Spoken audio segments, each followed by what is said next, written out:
Quem não lembra daquele filme O Diabo Veste Prada? A figura central era uma editora de moda interpretada pela atriz americana Meryl Streep. Ela era durona e precisava deixar claro quem estava no comando. E a sua vaidade pessoal estava acima de qualquer pessoa. E aí, depois de lembrar desse filme, eu resolvi começar a esboçar um roteiro de um filme. Por que não? Eu pensei em um país fictício na América do Sul, um país chamado República de Lizarbe. Esse país teve um presidente eleito pela maioria da população que estava cansada dos políticos tradicionais e corruptos que enganavam e exploravam a população. Lizarbe tinha um congresso em que poucos eram realmente eleitos pelos cidadãos, porque a maioria votava em seus candidatos, mas os seus votos iam para o partido que escolhia os seus representantes. Mas na República de Lizarbe havia também uma corte máxima. Os membros dessa corte eram indicados pelo presidente do país, que recebia uma lista com alguns nomes sugeridos pelas associações ligadas à justiça local, mas eles tinham que ser sabatinados pelo Congresso. E o pré-requisito para os membros dessa corte máxima era a vaidade. O sujeito não precisava ter notório saber nem formação jurídica, só vaidade. E quanto mais vaidoso, mais apto para o cargo. Precisava de um bom AIPC, que era a sigla para um amigo que indicasse para o cargo. Se aprovado na sabatina, onde não precisava falar a verdade, apenas o que os sabatinadores queriam ouvir, e conseguisse chegar até o exercício da função, teria muitas compensações. Almoços regados a vinhos importados e com comida da melhor qualidade, incluindo lagostas, auxílio moradia, auxílio toga, sim, auxílio toga, porque eles eram obrigados a andar com ela e uma toga de grife não custava barato naquele país. Além disso, se quisessem, poderiam dar pitaco em qualquer assunto. E o que decidissem deveria ser cumprido por qualquer pessoa ou por um dos outros dois poderes. Mas na República de Lizarbe, internet e redes sociais eram coisas recentes. Essa turma era meio antiquada e não dominava esse terreno. Os apoiadores do presidente eleito eram craques nessa matéria. Eles conseguiam informar os eleitores dele com uma eficiência e uma eficácia tão grande que eles já estavam diminuindo o público dos veículos de comunicação do país que tinham interesses compartilhados com membros da Corte Máxima e com alguns congressistas. Foi então que um sujeito ligado a um partido que parecia aliado ao partido do presidente e ao próprio presidente, mas que na realidade fazia oposição a ele, bolou um plano para derrubar o governo. Ele procurou o presidente da Corte Máxima e mais 2 ou 3 membros.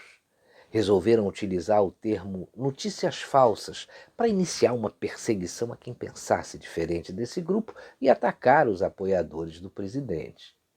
O togado que comandava a Corte Máxima topou logo e escolheu para conduzir o processo o seu togado mais do que vaidoso, um togado narcisista.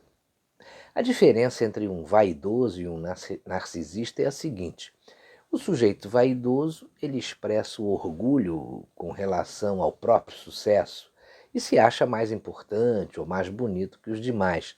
É o tipo de sujeito que ostenta as suas próprias qualidades, né? É presunçoso. Já o narcisista tem excesso de admiração por ele mesmo e sempre almeja o topo, um lugar que ele acha que está esperando por ele.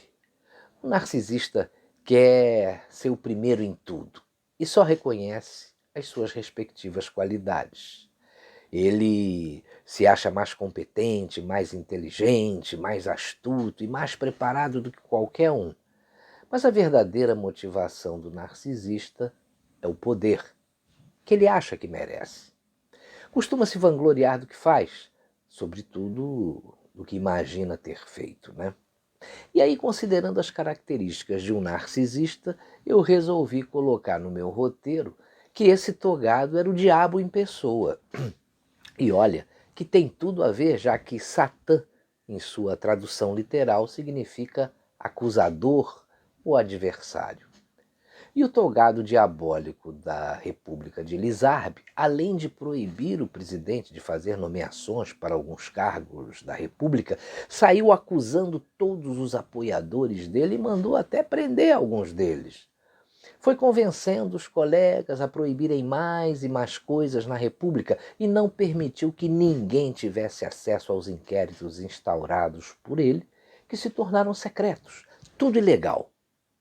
Só que a pessoa que fornecia as informações para alimentar esse inquérito foi presa.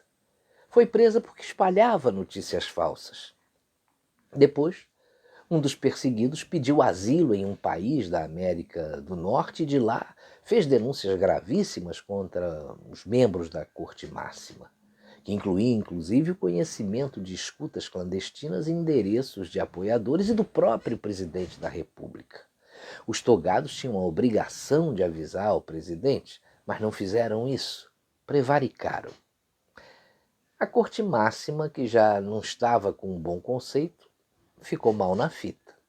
Só que em seguida veio a delação premiada do verdadeiro criador de notícias falsas, o que desmoralizou de vez a Corte Máxima.